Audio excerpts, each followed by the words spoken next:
Yo, what's up everybody?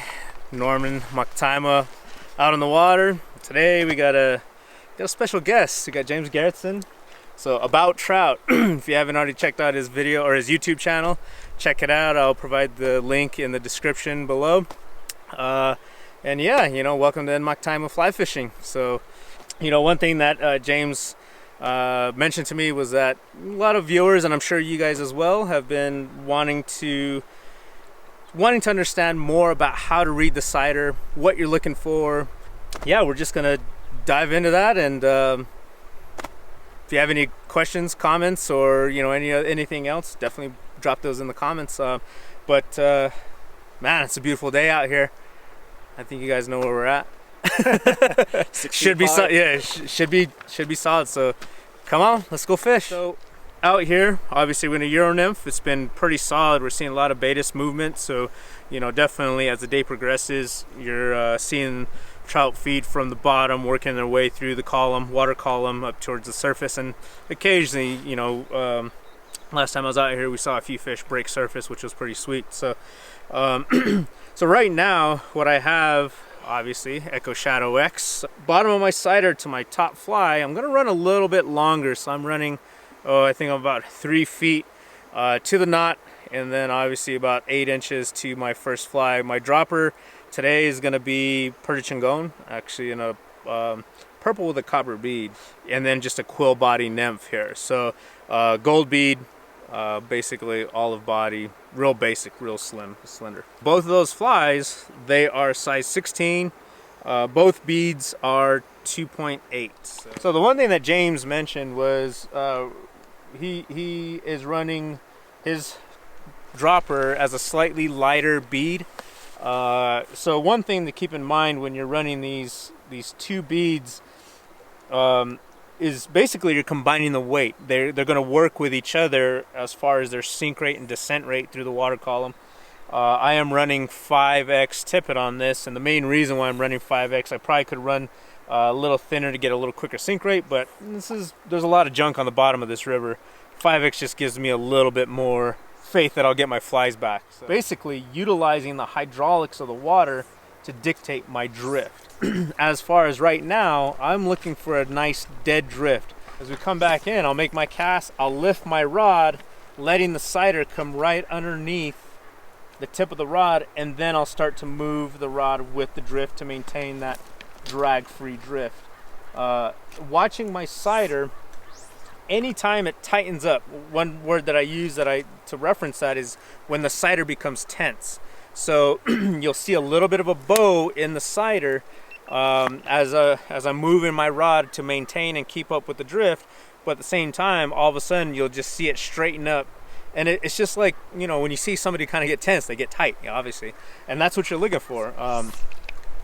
Even though there's some big fish in this river, you have no idea how many times I've set on just the sighter getting tense, no real kick or no big movement, and a lot of clients and people that I teach these clinics to, they experience the same thing, where I'll tell them to set just on seeing the sighter get tense, and they set and they're hooked up, and it's a big fish, and they're like, that's amazing that I never would have thought it would have been that subtle as far as the strike is considered. So so that's what we're doing. We're just watching that sighter, and obviously if it jumps, and that's going to be more of a obvious hit, but again, looking for that tension in the sighter itself.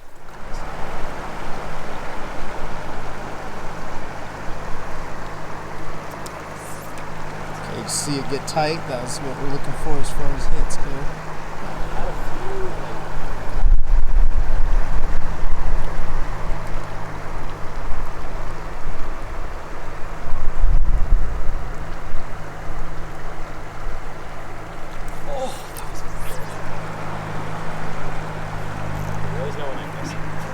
Yeah.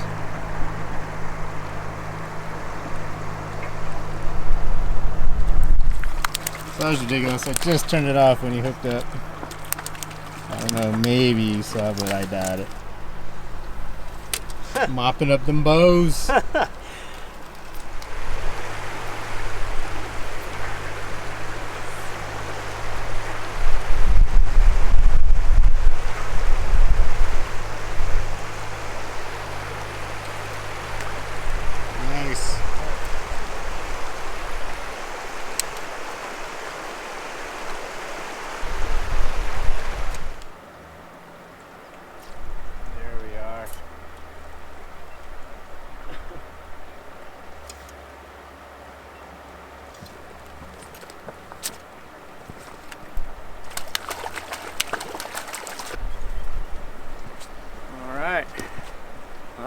fish there.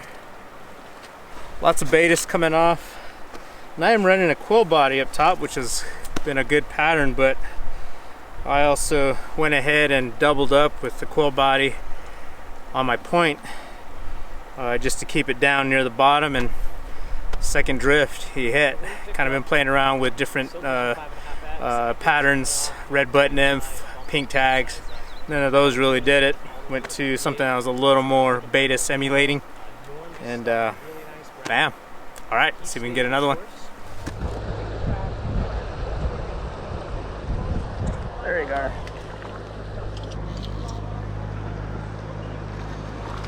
Nope, brownie. And therein lies the issue. You know, if you're fishing those bigger, louder flies, the rainbows will push out the browns in this system. And also throwing that, they'll beat them to it. So I might be a gentleman here and go back to fishing real bugs. Probably not.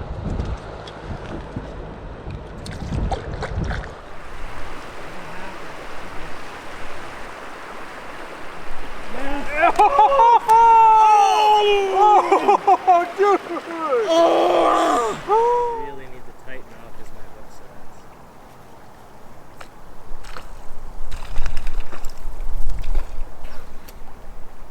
Brown.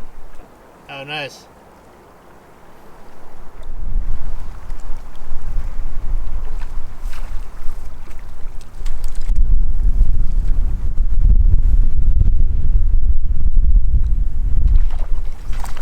Nice. Right on that depression. I mean, that was reading the sighter in the wind, man. Sweet.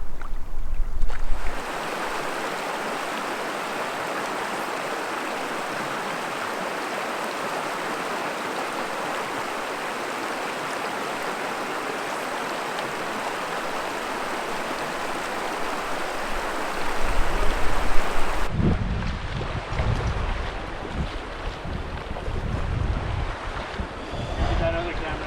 What? Big fish. Yeah. Oh yeah, it is.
Yeah, you saw the fight.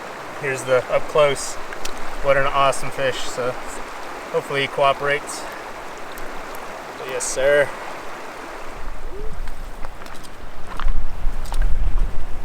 Pretty much ran these guys, different combinations.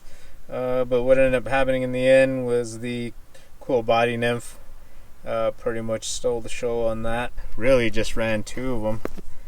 Boom, size 16s, 2.8 mil beads. Get that in focus for you. There you go. Yeah, so that's pretty much it. All right, so that wraps up our day. Just reading the cider. Again, just watching the nuances, watching how it behaves as it drifts through the current, watching it tighten up, watching it tense up. higher you lift it, the more vertical your rod tip is, the more your flies are down ticking along the bottom, the more, or at least your point, and then your top dropper will be more mid-column. And then with the sighter a little more angled or tilted, it's going to bring your top dropper a little bit lower in the water column as well, getting both flies closer to the bottom. So, but now I had a great time. James, abouttrout.com. Check him out, About Trout, his YouTube channel, Instagram, Facebook. About Trout. about Trout right here. Check that out. All right, time to get out of this crazy wind. Hope you guys enjoyed it. You know where to find me: Instagram, Facebook, YouTube, NMaktima Fly Fishing, as well as Patreon.com, NMaktima Fly Fishing there as well. Become a subscriber. You get these videos ahead of everybody else, as well as some other benefits and you know, some cool stuff as you get in the higher tiers. Totally exclusive stuff to the Patreon members. And again, thank you for all you Patreon producers. We'll catch you the next go around. Take care.